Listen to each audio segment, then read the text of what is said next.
Mes chers frères et sœurs bien-aimés, que la paix soit avec vous.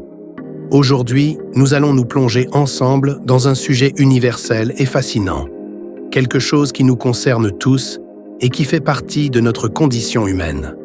Oui, aujourd'hui, nous allons parler de ce que chacun de nous a déjà expérimenté, d'une manière ou d'une autre. Nous allons parler des péchés. Ces actes, petits ou grands, qui marquent nos vies et façonnent notre âme. Et plus encore, nous allons explorer les péchés capitaux. Ces 7 péchés particulièrement puissants et emblématiques, si profondément ancrés dans l'histoire spirituelle et morale. Peut-être certains d'entre vous les connaissent déjà, parce qu'ils les ont étudiés au catéchisme, ou même par une culture populaire qui les remet souvent au goût du jour, comme dans le fameux thriller Seven. Mais au-delà des récits et des enseignements, que signifient vraiment ces péchés dans nos vies? Pourquoi sont-ils si fondamentaux dans notre cheminement spirituel? Aujourd'hui, nous allons non seulement les nommer, mais aussi les comprendre et les confronter. Car, en plongeant dans leur histoire, nous trouverons des clés pour avancer dans le pardon, l'amélioration de soi et la réconciliation avec Dieu. Repentez-vous et laissez-vous guider, car le chemin de la libération passe d'abord par la reconnaissance de nos faiblesses. Et les péchés capitaux nous en offrent un miroir souvent rude, mais nécessaire.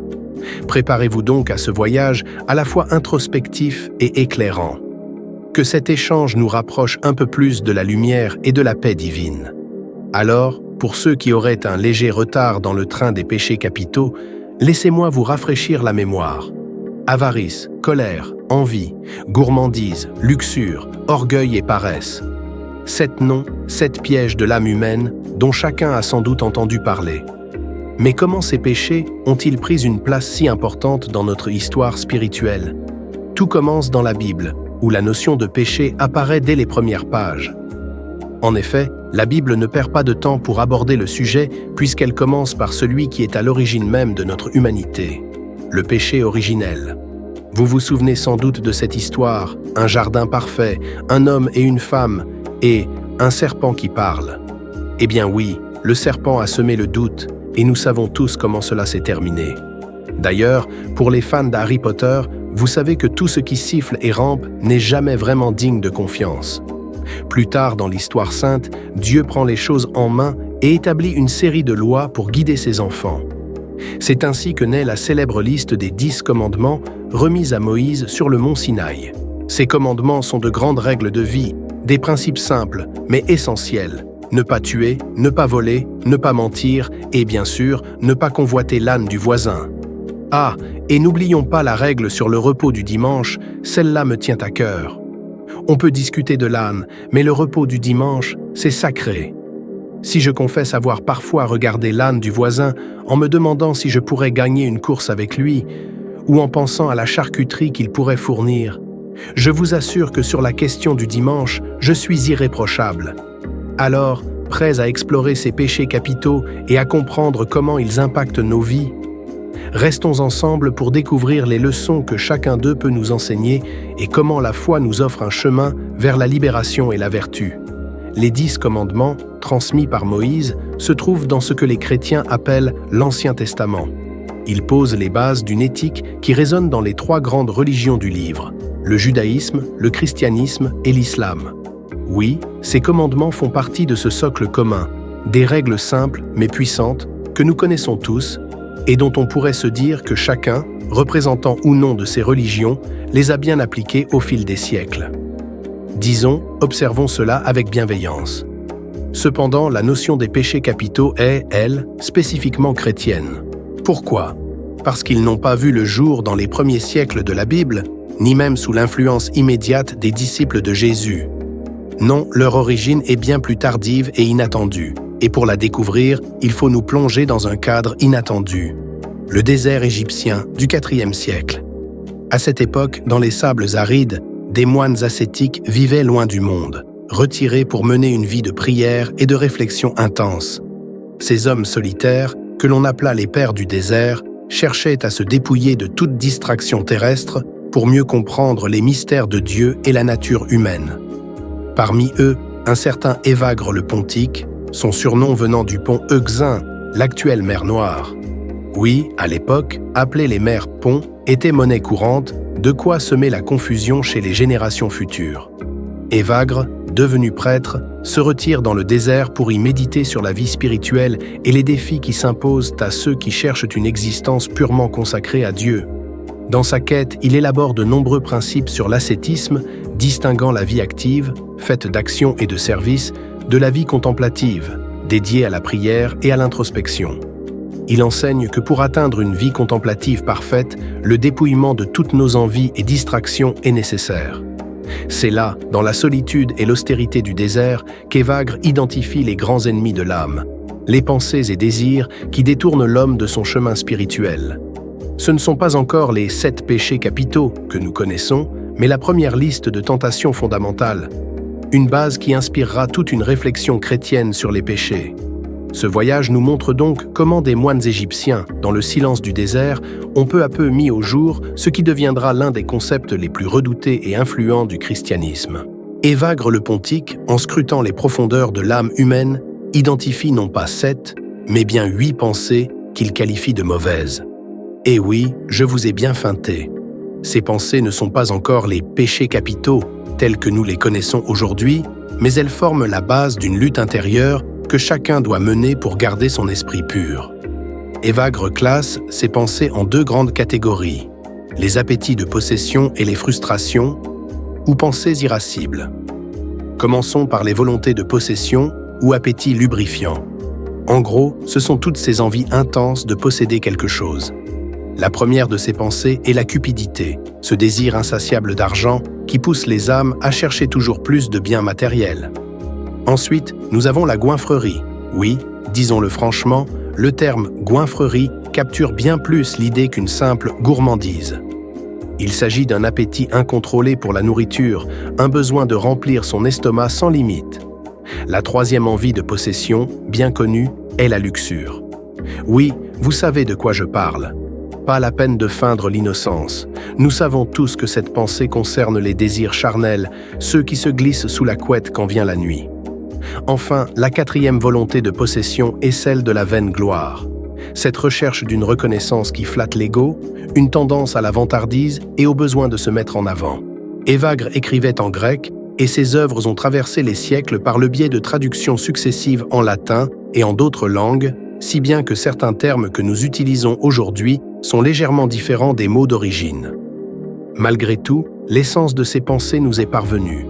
La 2e catégorie qui définit Évagre est celle des frustrations ou irascibilités, ces pensées nées du mécontentement et de l'impatience.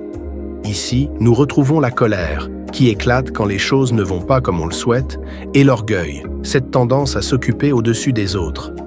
À ces 2-là s'ajoute le désespoir, ou ce que les anciens appelaient plus précisément « acédie ». Ce terme, aujourd'hui tombé en désuétude, ne signifie pas seulement tristesse ou découragement. En grec, l'acédie exprime plutôt une forme de négligence ou d'indifférence profonde face à la vie spirituelle. C'est ce sentiment de vide, où l'on ne trouve plus la force d'avancer, ni même de sang.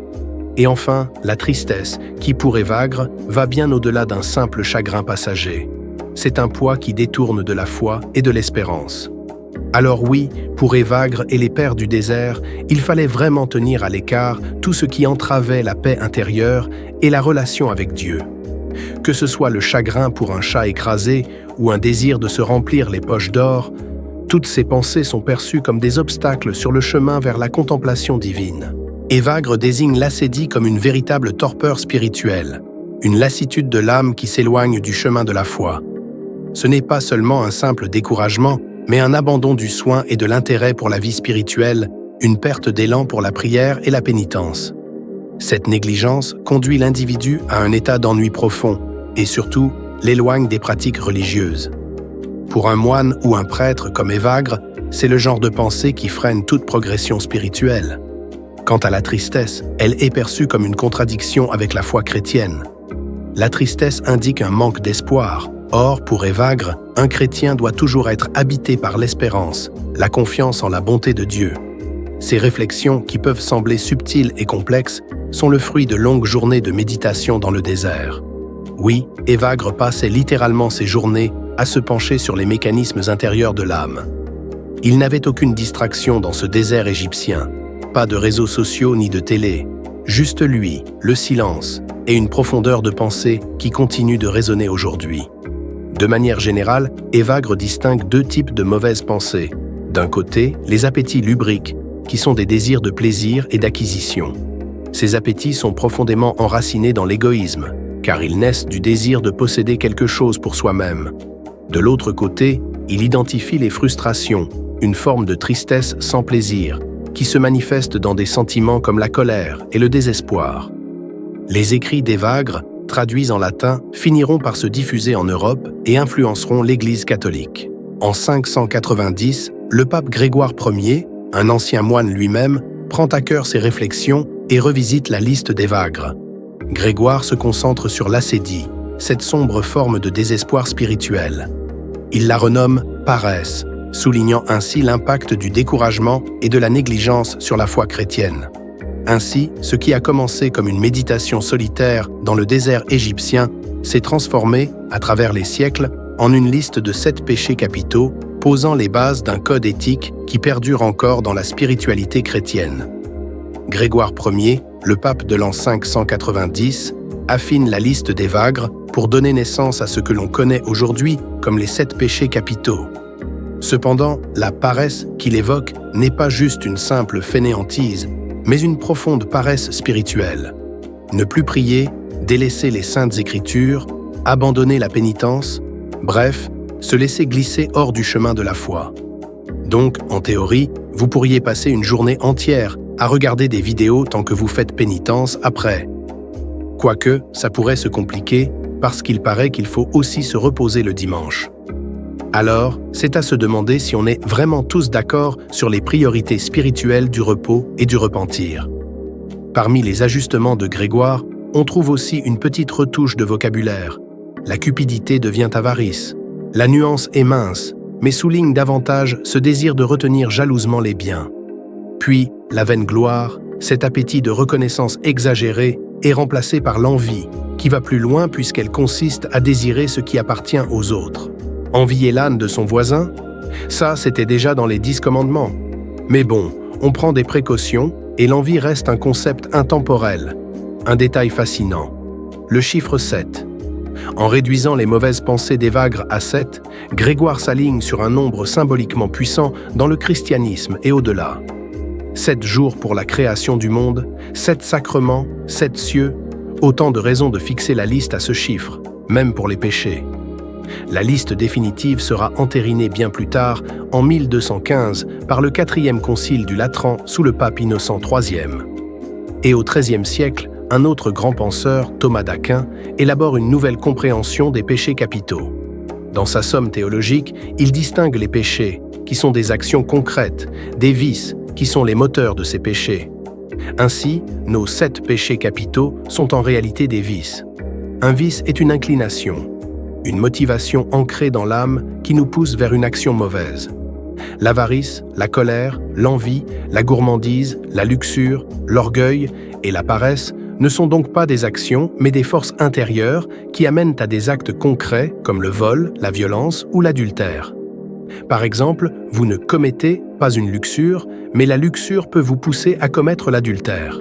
Et d'ailleurs, entre nous, j'ai beau dire que la luxure ne se commet pas, il paraît qu'on peut quand même se luxer un genou. J'ai fait l'expérience. Les péchés, donc, ne sont pas des accidents comme une luxation. Ils sont des directions vers lesquelles nos pensées nous entraînent. Ainsi, les 7 péchés capitaux constituent une grille de lecture, un miroir, où chaque chrétien peut évaluer ses faiblesses et ses travers. Ces 7 vices sont des portes ouvertes vers des actes que la foi condamne, mais leur compréhension permet aussi de mener une lutte personnelle pour garder l'âme en harmonie avec la foi chrétienne. Le terme capital des péchés capitaux ne signifie pas grave, comme dans peine capitale. Ici, capital se réfère à la racine, à la source d'où découlent d'autres fautes. Les 7 péchés capitaux agissent en amont des actes. Ce sont des vices, des tendances qui génèrent toute une série de comportements condamnables. Dans cette hiérarchie, ce qui est vraiment capital, c'est leur pouvoir d'entraîner les autres péchés, parfois bien plus graves. Les véritables péchés mortels sont ceux qui, par leur gravité, mettent une âme en danger immédiat de damnation.